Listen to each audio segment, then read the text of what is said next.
નમસ્કાર મિત્રો, શિક્ષા એકેડમી ઓનલાઈનમાં આપ સૌનું સ્વાગત છે. આપણી આ ચેનલ ખાસ એવા વિદ્યાર્થીઓ માટે છે જેઓ ટેટ, ટેટ અને બીજી સ્પર્ધાત્મક પરીક્ષાઓની તૈયારી કરી રહ્યા છે.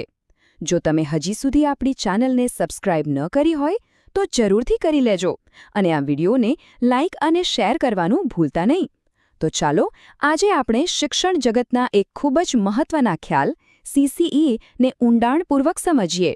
ક્યારેય વિચાર્યું છે કે શું વર્ષના અંતે લેવાતી એકમાત્ર પરીક્ષા એ જ કોઈ વિદ્યાર્થીના જ્ઞાન અને આવડતને માપવાનો સૌથી સારો રસ્તો છે?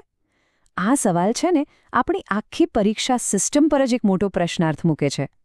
કારણ કે વિચારો તો ખરા, આખું વર્ષ કરેલી મહેનત, શીખેલી નવી નવી વાતો એ બધું ફક્ત 3 કલાકની એક પરીક્ષામાં કેવી રીતે સમાઈ શકે? પણ આનો એક ઉકેલ છે, એક બીજો રસ્તો છે, એક એવો અભિગમ છે જે આ જૂની પદ્ધતિને બદલવા માટે જ બન્યો છે. એક એવી સિસ્ટમ જે મૂલ્યાંકનને માત્ર પરિણામ તરીકે નહીં પણ શીખવાની પ્રક્રિયાના એક ભાગ તરીકે જુએ છે. અને એ અભિગમનું નામ છે CCE, જેનું પૂરું નામ છે કન્ટિન્યુઅસ એન્ડ કોમ્પ્રિહેન્સિવ ઇવેલ્યુએશન. ગુજરાતીમાં આપણે એને કહીએ છીએ સતત અને સર્વગ્રાહી મૂલ્યાંકન. હવે આ નામમાં જ એનો આખો સાર છુપાયેલો છે. આ એક એવી સ્કૂલ આધારિત સિસ્ટમ છે જે વિદ્યાર્થીના વિકાસના દરેક પાસાને આવરી લે છે. તો ચાલો આ CCEને આપણે ટુકડે સમજીએ. સૌથી પહેલા પકડીએ પહેલા Cને, જેનો અર્થ થાય છે કન્ટિન્યુઅસ, એટલે કે સતત. પણ આ સતત મૂલ્યાંકન એટલે શું? શું આખો દિવસ પરીક્ષા લેવાની વાત છે? ના, બિલકુલ નહીં. ચાલો સમજીએ કે આ કેવી રીતે કામ કરે છે. જુઓ, આની પાછળનો વિચાર બહુ જ સુંદર છે. અહીં મૂલ્યાંકન એ કોઈ ફાઇનલ રિપોર્ટ કાર્ડ નથી, પણ શીખવાની સફરનો એક ભાગ છે. એટલે કે શિક્ષક વર્ષના અંતે એકવાર પાસ કે નાપાસનો સિક્કો નથી મારતા. એના બદલે આખા વર્ષ દરમિયાન નાની નાની ક્વિઝ, પ્રોજેક્ટ્સ, ક્લાસમાં થતી ચર્ચાઓ આ બધા દ્વારા સતત જોતા રહે છે કે વિદ્યાર્થી ક્યાં છે અને એને ક્યાં મદદની જરૂર છે. આખી પ્રક્રિયાને આપણે 3 સ્ટેપમાં સમજી શકીએ. પહેલું સ્ટેપ છે નિદાન. જેમ ડૉક્ટર બીમારીનું નિદાન કરે એમ શિક્ષક શરૂઆતમાં જ સમજી લે છે કે વિદ્યાર્થીને ક્યાં મુશ્કેલી પડી રહી છે. પછી આવે છે રચનાત્મક મૂલ્યાંકન, જેમાં સતત ફીડબેક મળતો રહે છે. અને છેલ્લે આવે છે સંકલિત મૂલ્યાંકન, જે કોઈ એકમ પૂરું થયા પછી એ માપવા માટે હોય છે કે કેટલું શીખ્યા. સારું, તો સતત પાસું તો સમજાઈ ગયું. હવે વાત કરીએ બીજા Cની, કોમ્પ્રિહેન્સિવ.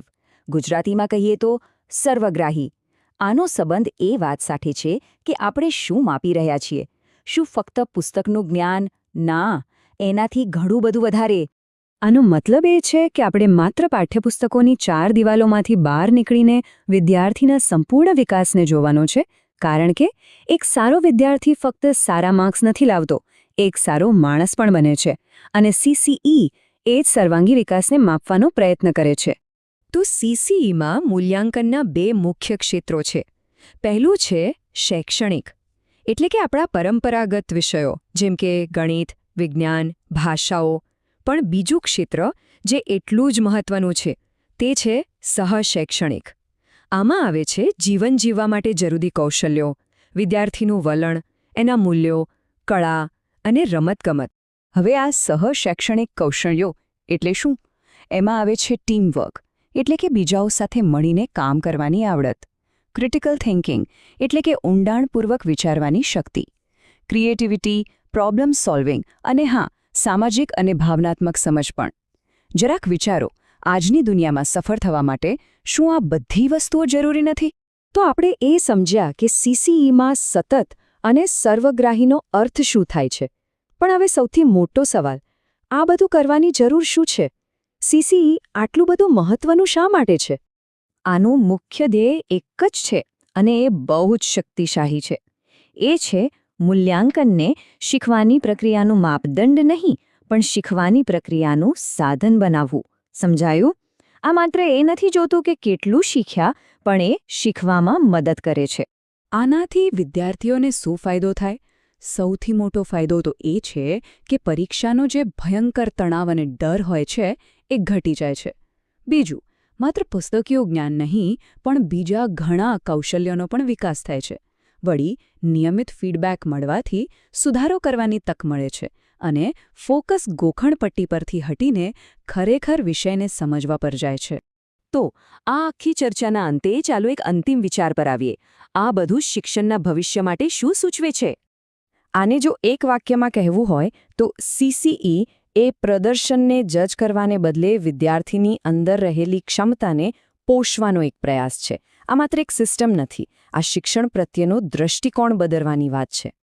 અને આ જ વાત આપણને એક મોટા સવાલ પાસે લાવીને ઊભા રાખે છે. આપણે મૂલ્યાંકનને એવું કેવી રીતે બનાવી શકીએ કે તે શીખવાની પ્રક્રિયામાં એક અવરોધ નહીં પણ એક મજબૂત સાથી બને? આશા છે કે CCE વિશેની આ માહિતી આપને ઉપયોગી થઈ હશે. આવા જ બીજા વિષયો પર ઊંડાણપૂર્વક સમજવા માટે શિક્ષા એકેડમી ઓનલાઈન સાથે જોડાયેલા રહો.